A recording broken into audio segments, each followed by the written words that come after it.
You ever wake up in the middle of July, sweating buckets, turn the faucet, and nothing comes out? That's exactly what happened to me one blazing afternoon, and what I discovered next nearly knocked me flat. My water supply wasn't just out, it was cut. And the culprit? None other than Patricia Hendris, our self-proclaimed queen bee of the HOA, or as most neighbors called her, Karen. I'd dealt with her antics before, trash can inspections, measuring grass height with a ruler, even photographing my mailbox because she swore the paint was too glossy. But this, cutting off my water supply in a heat wave, that wasn't HOA business, that was personal. I stormed outside, following the dry hiss of dead pipes, and sure enough, there she was in her floral sun hat, crouched by the curb like she owned the street. Karen had a wrench in hand, twisting the shut-off valve with all the smugness of someone who thought she had the law in her back pocket. "Excuse me," I barked. "What the hell do you think you're doing?" Karen stood,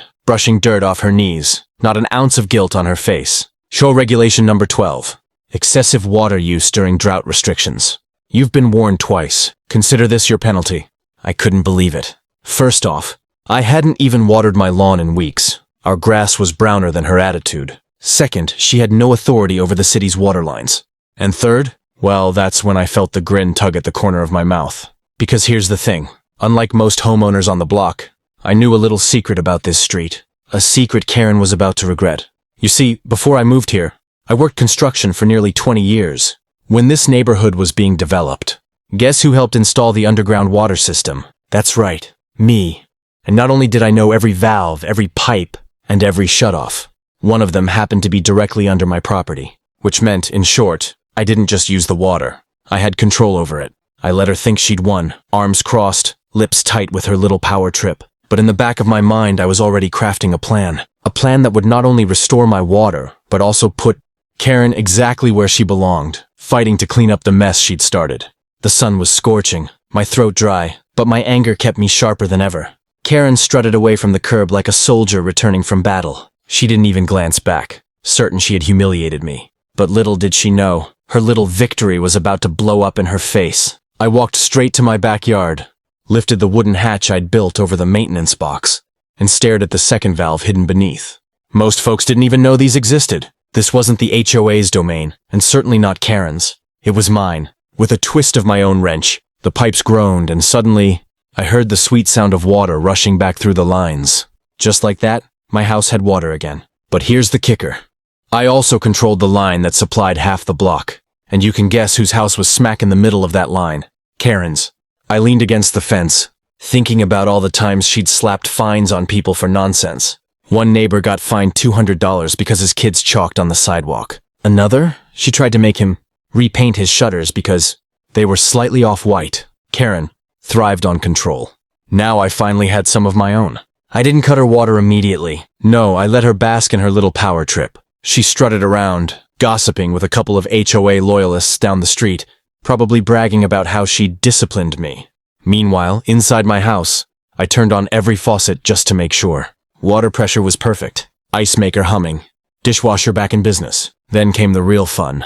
Around dinner time, I noticed Karen dragging her hose across her lawn, trying to water those picture-perfect flower beds she always flaunted. She turned the knob, squeezed the sprayer, and pfft, nothing but air. From my porch, I watched her twist the nozzle, shake the hose, and then stomp over to the curb to recheck the valve. Of course, it was already in the on position. Her face turned red as she spun it back and forth, realizing something was very, very wrong. "Having some trouble, Karen?" I called out, loud enough for her and half the block to hear. She whipped around, eyes narrowing into daggers.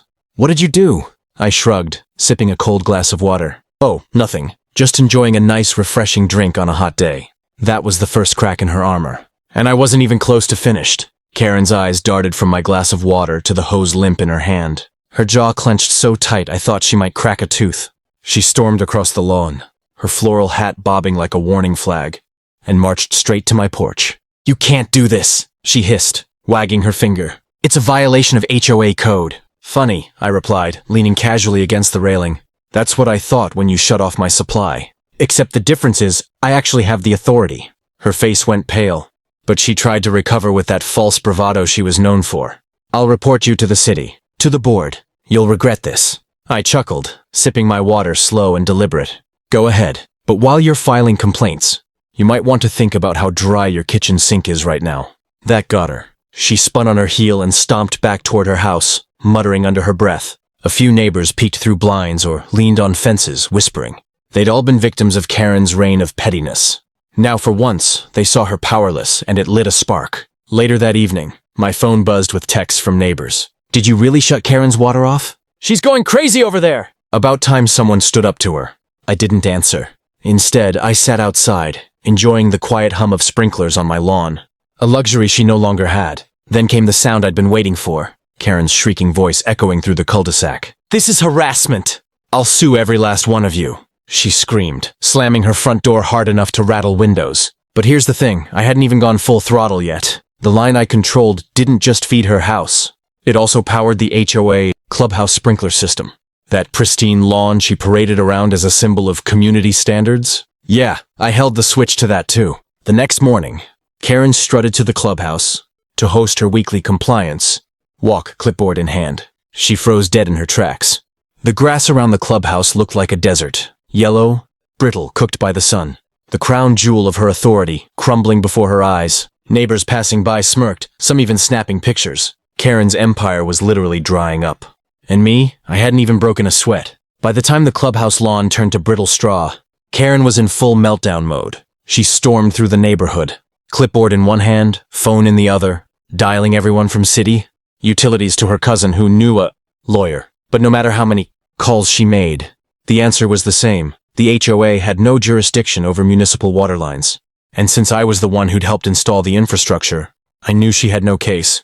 That evening, she cornered me on the sidewalk, cheeks flushed, eyes wild. Turn it back on right now, or I'll fine you until you move out of this neighborhood, she screeched. I smiled calmly. Karen, you already cut my supply once without permission. That's tampering with city property. Do you really want to go down that road? Her mouth opened and shut like a fish out of water. She sputtered, but before she could spit out another threat, headlights swept the street. A white utility truck rolled up. City inspectors. I tipped them off earlier, letting them know someone had been meddling with the valves. The inspector stepped out, clipboard in hand. Ma'am, are you Patricia Hendris? Karen straightened, trying to regain her composure. Yes, I'm the HOA president. These water issues are violations and the inspector cut her off. We've confirmed unauthorized tampering at this address. That's a criminal offense. The look on her face was priceless. All the color drained as the inspector pointed directly to the shut-off valve. She'd twisted. Neighbors gathered on porches, whispering and recording on their phones. Karen stammered, No, I was enforcing regulations. But nobody was buying it. Not the inspector, not the neighbors, and certainly not me. The inspector handed her a citation and warned, if this happens again, you'll be facing fines from the city, and possibly criminal charges. Karen's jaw trembled. For once she had no snappy comeback, no threats of HOA power. She slinked back toward her house, her little empire of control slipping through her fingers like sand. As the crowd dispersed, a neighbor patted me on the back. Finally, someone put her in her place. Another whispered, about time.